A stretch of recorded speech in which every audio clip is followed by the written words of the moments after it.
School അധികൃതർക്കെതിരെ രൂക്ഷ വിമർശനമാണ് മന്ത്രി വി ശിവൻകുട്ടിയും നടത്തിയത്. ഉത്തരവാദികൾക്കെതിരെ കർശനമായ നടപടി സ്വീകരിക്കും. മിഥുന്റെ ജീവൻ നഷ്ടപ്പെട്ടത് അധികൃതരുടെ അനാസ്ഥ കൊണ്ട് മാത്രമാണ്. സ്കൂളിന് ഫിറ്റ്നസ് നൽകിയവർ ഈ വിഷയത്തിൽ മറുപടി പറയേണ്ടി വരുമെന്നും വിദ്യാഭ്യാസ മന്ത്രി പറഞ്ഞു. അദ്ദേഹത്തിന്റെ വാക്കുകളിലേക്ക്. ഫിറ്റ്നസ് അവർ വാങ്ങിയിട്ടുണ്ടെന്നാണ് പറയുന്നത്. അത് പരിശോധിക്കാൻ വേണ്ടി പറഞ്ഞിട്ടുണ്ട്. ഫിറ്റ്നസിൻ്റെ ലഭിച്ച കോപ്പി എടുക്കാൻ വേണ്ടി പറഞ്ഞിട്ടുണ്ട്. ആ ഫിറ്റ്നസ് കൊടുത്തവർ അതിന് മറുപടി പറയേണ്ടി വരും. വിദ്യാഭ്യാസ വകുപ്പിനെ പറ്റി ഞാൻ പറഞ്ഞതെന്നൊക്കെ മനസ്സിലായല്ലോ. അതിലൊന്നും ഒരു വിട്ടുവീഴ്ച ഉണ്ടാവില്ല. ഒരു സ്വാധീനത്തിനും വഴങ്ങുന്ന പ്രശ്നമില്ല. പിന്നെ കർശന നടപടി നമുക്ക് രാജ്യത്ത് നിലവിലുള്ള നിയമം അനുസരിച്ചും എടുത്തിട്ടുള്ള തീരുമാനം അനുസരിച്ചും കർശന നടപടി ഇലക്ട്രിസിറ്റി ബോർഡ് ചെയ്യുമെന്ന് പറഞ്ഞിട്ടുണ്ട്.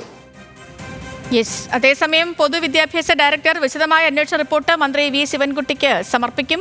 മിഥുന്റെ സംസ്കാരം അമ്മ നാളെ നാട്ടിലെത്തിയ ശേഷമാകും നടക്കുക. ഷമീർ അബ്ദുൾ ഉണ്ട് കൂടുതൽ വിവരങ്ങളുമായി നമുക്കിപ്പം. ഷമീർ, ഇപ്പോൾ വിദ്യാഭ്യാസ മന്ത്രിയുടെ വാക്കുകൾ കേട്ടു. മന്ത്രി ഈ കെ കൃഷ്ണൻകുട്ടിയുടെ വാക്കുകൾ നമ്മൾ കേട്ടായിരുന്നു. രണ്ട് വകുപ്പുകളിലും ഈ ഏതെങ്കിലും ഉദ്യോഗസ്ഥർ വീഴ്ച സംഭവിച്ചിട്ടുണ്ടെങ്കിൽ കർശനമായ നടപടി ഉണ്ടാകുമെന്നാണ് വിദ്യാഭ്യാസ വകുപ്പും വൈദ്യുത വകുപ്പും ഒരുപോലെ പറയുന്നത്. ഇപ്പോൾ ഈ വിദ്യാഭ്യാസ മന്ത്രിക്ക് റിപ്പോർട്ട് എപ്പോൾ സമർപ്പിക്കും? എന്താണ് നിലവിലെ സാഹചര്യം?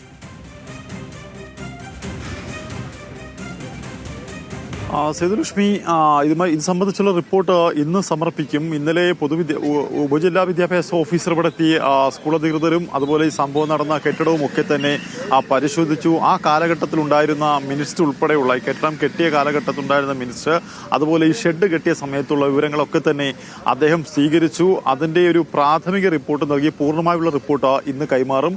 ഇതിൽ ഏറ്റവും പ്രധാനപ്പെട്ടത് ഇതൊരു അൺഎയ്ഡഡ് സ്കൂളാണ്. ഈ അൺഎയ്ഡഡ് സ്കൂൾ ആയാൽ പോലും ഈ ഉദ്യോഗസ്ഥർക്കെതിരെ മാനേജ്മെന്റ് നടപടിയെടുക്കാൻ കഴിയും. അതുപോലെ തന്നെ സർക്കാരിന് അവർക്കെതിരെ നടപടിക്ക് ശുപാർശ ചെയ്യാൻ കഴിയും.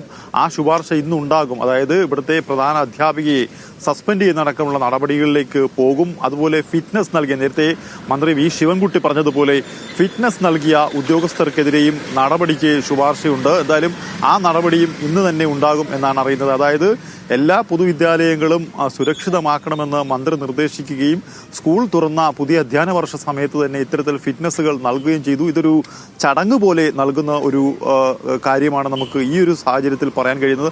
അത്തരത്തിൽ ഒരു ചടങ്ങിന് വേണ്ടി മാത്രം ഏതാണ്ട് 68 വർഷത്തോളം പഴക്കമുള്ള ഒരു കെട്ടിടത്തിന് ഫിറ്റ്നസ് നൽകിയ ആ ഒപ്പിട്ട ഉദ്യോഗസ്ഥരെല്ലാം തന്നെ സമാധാനം പറയേണ്ടി വരും. അവർക്കെതിരെയെല്ലാം നടപടി വരും എന്നുള്ള കാര്യത്തിൽ സംശയമില്ല. ആ നടപടി ഇന്നുണ്ടാകും.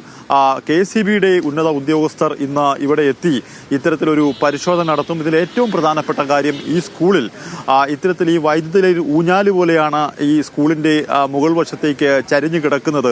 പക്ഷേ സ്കൂൾ തുറക്കുന്ന സമയത്ത് ജൂൺ 15-ാം തീയതി ഇത്തരത്തിൽ ഇവിടെ നടന്ന ഒരു യോഗത്തിൽ പരിശോധിച്ച് ഇവർക്കെതിരെയൊക്കെ വലിയ നടപടി ഉണ്ടാകുമെന്നാണ് കുറച്ച് മുൻപ് വൈദ്യുത മന്ത്രി കെ കൃഷ്ണൻകുട്ടി പോലും നമ്മളോട് ന്യൂസ് മലയാളത്തോട് സംസാരിച്ചത്. നോക്കാം. ഇന്നിപ്പോൾ ഈ അന്വേഷണ റിപ്പോർട്ടൊക്കെ വന്നതിന് ശേഷം ഈ അന്വേഷണ റിപ്പോർട്ട് വരാതെ ആധികാരികമായി പ്രതികരിക്കാൻ കഴിയില്ല എന്നാണ് മന്ത്രിമാരടക്കം പറയുന്നത്. അപ്പോൾ അതുകൊണ്ട് തന്നെ നമുക്ക് നോക്കാം ഈ അന്വേഷണ റിപ്പോർട്ടിൽ എന്തൊക്കെ കാര്യങ്ങളാകും ഉൾപ്പെടുത്തിയിട്ടുണ്ടാവുക, ആരൊക്കെയാണ് ഈ മിഥുന്റെ മരണത്തിൽ പ്രതികളായിട്ടുള്ളത് എന്ന കാര്യവുമൊക്കെ അന്വേഷണ റിപ്പോർട്ട് വരുന്ന മുറയ്ക്ക് വ്യക്തമാവുകയും ചെയ്യും.